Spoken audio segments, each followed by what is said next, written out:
Hello, welcome back to another Toolbox tutorial. Today, I've got something that I'll call a stretchy noodle. It's bendy, floppy, and stretchy. This tool helps me to focus sometimes when I feel like I've got a lot going on in my mind. If I sit down and I can stretch it around my fingers,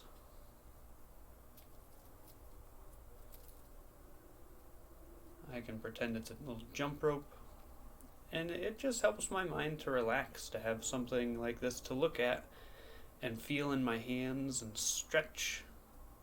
You can try and wind it between your fingers. There's all sorts of ways to use this to calm down or to help your mind relax and not think about so many things. Let me know how you like to use it. You could even use it like a little bit of a resistance band to get some exercise. Okay, I'll see you next time.